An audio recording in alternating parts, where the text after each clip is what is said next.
꿈속에서 사는 동안은 최선, 지금 말씀하셨듯이 최선이 뭐냐면 일체 착한 법을 닦아야 행복해질 건 틀림없는 게 앞서서 얘기 드렸습니다. 모든 세계는 세계가 있다는 것 자체가 인과로 그냥 인과예요. 가상의 세계가 있다는 건 불에 타면 죽는 겁니다. 세계가 생겼다는 것 자체가. 일체 선법을 닦으면 행복해지는 겁니다. 일체 악법을 닦으면 무조건 지옥까지 향하는 거예요. 세계가 있다는 것 자체가. 그래서 모든 종교가 일체 선법을 닦아라에는 전부 똑같아요. 정통 종교는. 그런데 이제 높은 종교들은 거기서 삼매를 닦아라는 거예요. 지금 잠깐 정리합니다. 일체 선법의 앞에가 계율이에요. 아까 좀 전에 순일이 역할바람이, 배려바람이, 보시바람이, 이거 다 계율입니다. 인욕바람이 계율. 그 세계 안에서 행복하려면 속해 있는 동안은 계율을 해라. 문제는 개정의 삼매가 뭡니까? 벗어나라요, 이제. 그 세계 끝에 서기 시작하는 방법이 삼매다 하신 거예요. 순일이 말 아닙니다. 부처님 말씀입니다. 아까 로히타사경에서 한 걸음의 신통을 가진 자가 4대양을 보면은 계속 나가도 세상 끝에 설 수 없다. 그러나 세상 끝에 서야지만 해탈한다. 괴로움이 소멸한다. 세상 끝에 서는 방법은 사람 마음속으로 들어가는 거다. 사람 마음이 마음을 중요해서 얘기한 게 아니십니다. 삼매 얘기하시는 겁니다. 이 일로 들어가서 킹수가 나무 비유의 경우 있잖아요. 일단 식무변초까지가 돼야 되는 거죠. 왕한테도 들어가는 거. 이게 삼매다고 하셨잖아요. 사마타와 위파사나가 들어간다. 그리고 나중에 식무변초로 끝나는 게 아니라 그걸 관통해서 무소유처, 비상기비상처, 내면으로 들어간다. 삼매로만이 세상 끝에 설 수 있다고 하셨잖아요. 이 얘기가 뭐냐면 아까 몽중이래만 해도 꿈 바깥에서 꿈이 보였잖아요. 꿈 세계 전체 바깥에서. 그게 왜 그렇게 됐죠? 삼매를 많이 그만큼 닦아서 꿈 세계 바깥에 서게 된 거예요. 반야가 드러나갖고. 계율, 삼매, 반야. 그 세계를 벗어나고프다면 그 상의 세계를 벗어나려면 삼매뿐이다라는 거에 부처님 말씀이시고, 실제로 식이 있으면 그 세계가 있다 하셨으니까 식을 넘어서는 무소유초부터 그 세계도 없고 아무것도 없는 세계가 벌어지기 시작한다. 이죠. 그리고 그 식무변촉, 식의 세계와 세상이 전부 소멸한 반야와의 사이에 12연계의 두 번째인 샹카라들이 비저불하게 실제로 보이듯이 반야에 의해서 비추어 보여진다요. 샹카라가 추상적인 단어가 아니라.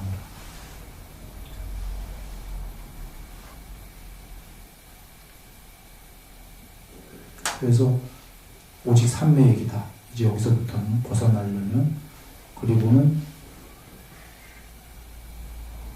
이제 반야가 드러나면 아까 밖에서 보고 불멸이요, 지복이요, 마음이 아닌 이 세계의 요술로 그려진 식이 아닌 그걸 초월한 반야가 드러난다. 정리되나요? 간략하게 정리했습니다. 그 세계에서 사는 동안은 계율이다. 한 단어로 한다면 그게 이제 그 안에 많은 게 포함된 겁니다. 그 역할바람일, 배려바람일, 보시바람일, 참회바람일, 계목바람일, 인욕바람일, 이런 게 다 포함된 말씀인 거고요. 그 세계에서 사는 동안 허황되게 뜬구름 잡는 게 아니고 말입니다. 물론 본성을 분별하면 반야가 드러나기 시작하면 많이 초월하겠죠.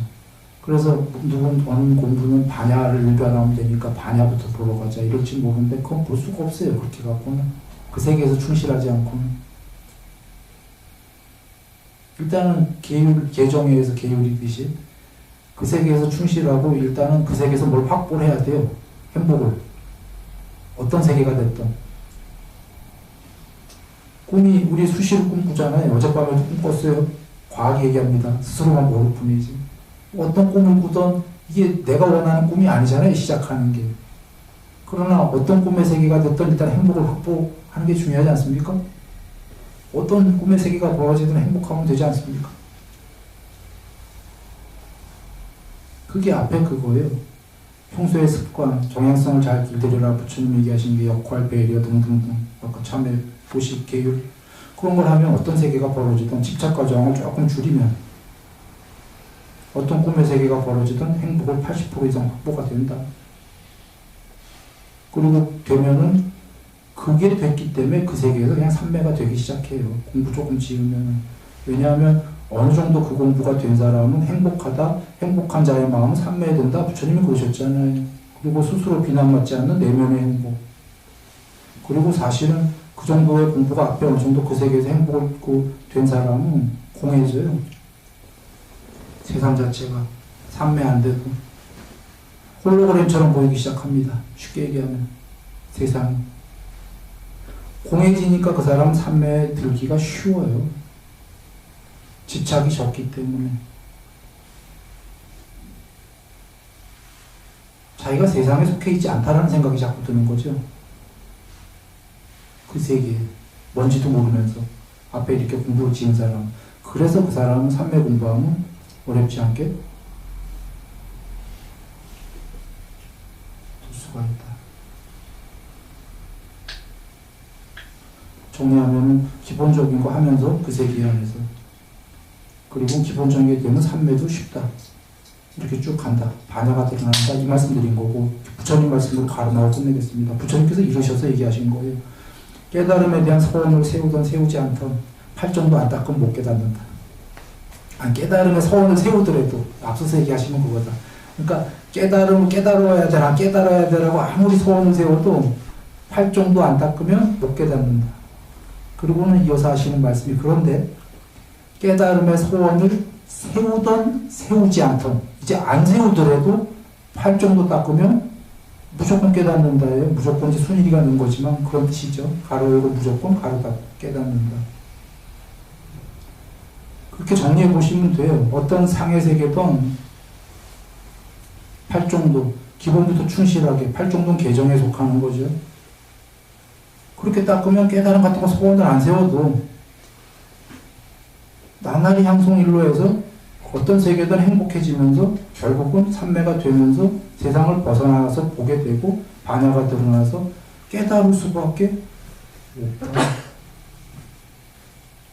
그런데 아무리 깨달음의 세원을 세우더라도 팔정도 안 닦으면, 이 말씀은 기본을 안 하면, 기본 안 하고 건너뛰기로 반야를 일별해서 빨리 끝낼래, 이런 거 없다 그러시는 거예요. 그렇게 하다가 괜히 그 건너뛰기가 안 되고 계속 문의하면서 불행해질 거니까 건너뛰기 하지 말고 기본적으로 다 닦아라 그러시는 거죠. 팔정도를.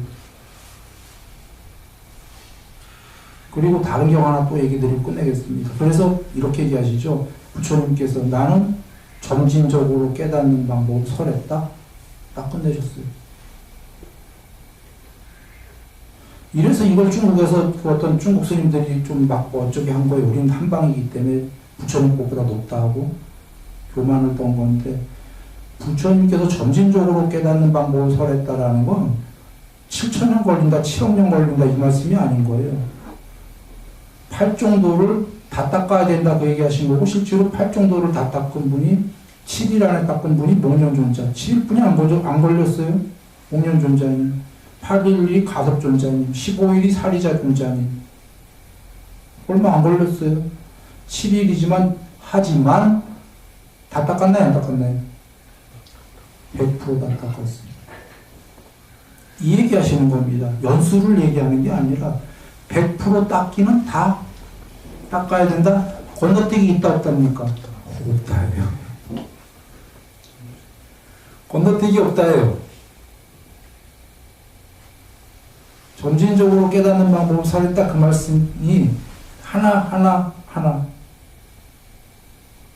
그래서 대념처경에 7년만 6년만 쭉 하다가 일주일만, 빨라도 7일은 걸린다 이 말씀인 거예요. 그런데 하기는 다 해야 됩니다.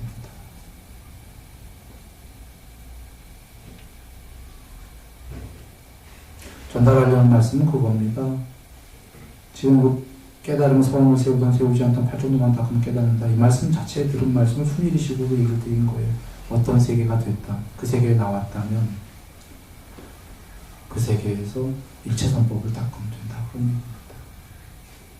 그렇게 깨달음에 목마르지 않더라도 부처님이었죠. 깨달음에 소원을 세우지 않더라도 팔 정도만 닦으면 언젠가 깨닫는다. 언젠가 깨달으면 그 안에 과정은 어떻단 얘기죠? 항상 행복은 커지고 괴로움은 작아지고 그 말씀이잖아요.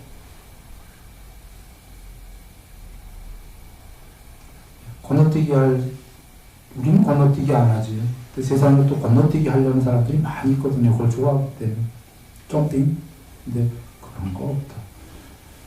그렇게 해갖고 세월이 허송되니까 우리는 어떤 세계에 있더라도 팔 정도 닦아나가면 되겠다. 이 말씀입니다. 늘 행복하시기 바랍니다.